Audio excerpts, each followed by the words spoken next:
মাঝে মাঝে মনে হয় সৃষ্টিকর্তা বোবা অন্ধ ল্যাংড়া মানুষের মতো আমার শরীরে একটি জান দিয়ে পৃথিবীতে ছেড়ে দিয়েছেন, কিছু মানুষের মনের হাসি ঠাট্টার খোরাক জোগাতে। কথাটি ভাবছি আর হাঁটছি উদ্দেশ্যহীনভাবে। আমার মতো বেকার নিষ্কর্মা একজন প্রাণীর কোনো উদ্দেশ্য থাকতে পারে না। মাঝে মাঝে নিজেকে ভিন্ন গ্রহের মানুষ মনে হয়। দেখতে মানুষের মতো হলেও আসলে আমি মানুষ না, অনেকটা ইন্ডিয়ান পিকে সিনেমার আমির খানের চরিত্রের মতো।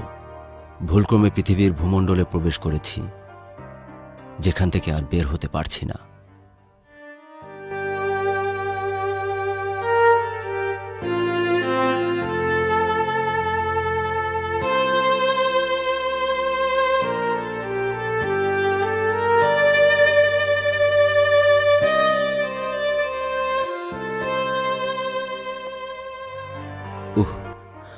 বড্ড পিপাসা পেয়েছে।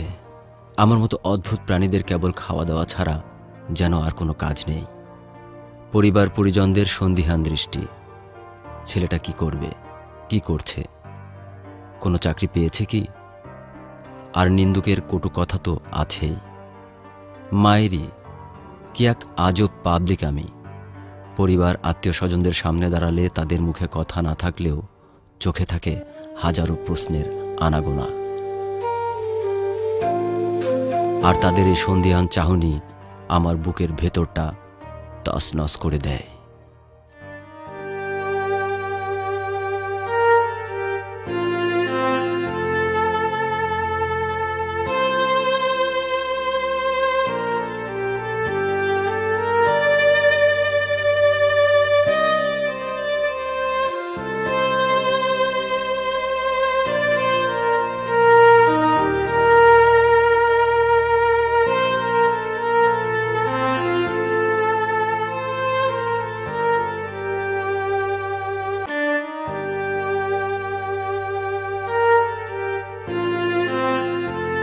রাস্তার মোড়ে একটা টং দোকানে ঢুকে পকেটে হাত দিয়ে দেখি 50 টাকার একটা নোট।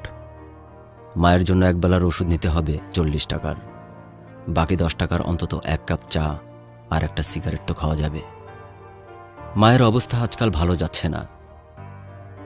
কদিন ধরে শুনছি ভালো ডাক্তার দেখাবে। বাবার পেনশনের টাকায় আর কতই বা চলে।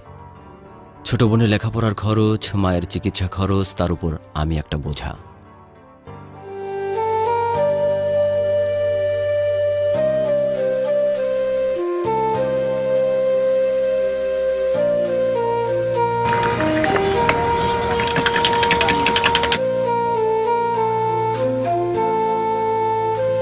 চায়ে চুমুক দিতেই কণ্ঠনালী ভেদ করে কলিজায় আঘাত করল। এ যেন চা নয়, কোনো বিষাক্ত পানীয়। অবশ্য চায়ের কোনো দোষ নেই, সকাল থেকে এ পর্যন্ত পেটে কিছুই পড়েনি।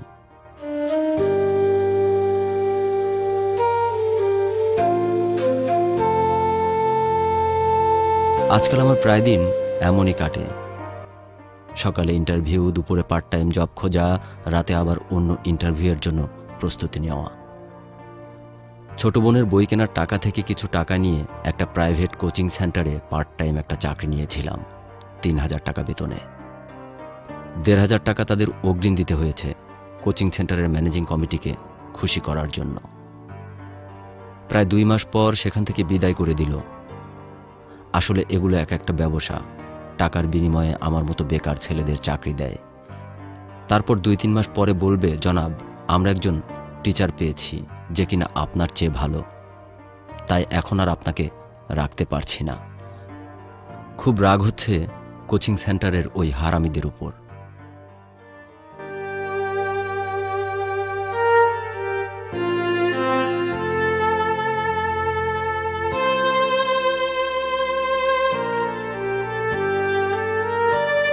এলাকার বড় ভাই আর রাজনৈতিক নেতারা মিলে এসব কোচিং সেন্টার খোলে। একদিকে ছাত্রছাত্রীদের ঠকায়, অন্যদিকে আমার মতো বেকারদের। কে বলবে আর কেই বা দেখবে এসব? নানা রকম চটকদার বিজ্ঞাপনে তাদের কাছে ছাত্রছাত্রীরও অভাব হয় না।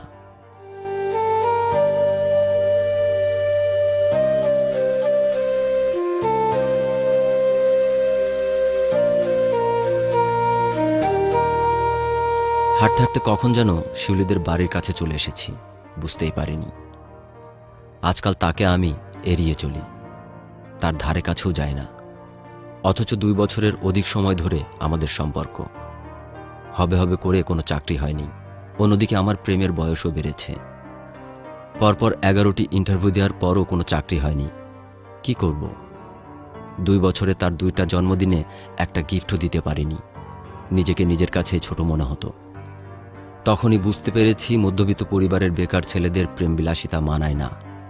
এটা যত এড়িয়ে চলা যায় ততই ভালো। 2 দিন আগে এদিক দিয়ে যাচ্ছিলাম, পেছন থেকে কারো ডাক শুনতে পেলাম।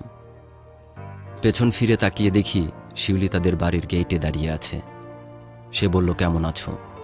আমি ক্ষীণ স্বরে উত্তর দিলাম, ভালো আছি। সে একটা মুচকি হাসি দিয়ে বলল, তা তো দেখতেই পারছি। আজ না ইন্টারভিউ ছিল, কিছু হয়েছে? নীরবতাই আমার ভাষা। সে যা বোঝার বুঝে নিল। আচ্ছা চলি, এই বলে আমি আপন গতিতে হাঁটতে শুরু করলাম। বেকারদের ভাষা সবাই বুঝে। একজন বেকার সমাজে অভিশপ্ত প্রাণী, তা সবাই জানে। চারদিক থেকে কে যেন চিৎকার করে বলে যায়, তুই বেকার, তুই অভিশপ্ত। তাই তো বলি, বোবা অন্ধ প্রতিবন্ধীদের মতো আমার বুক পকেটেও একটা জান দিয়ে উপহাস করছেন না তো উপরওয়ালা?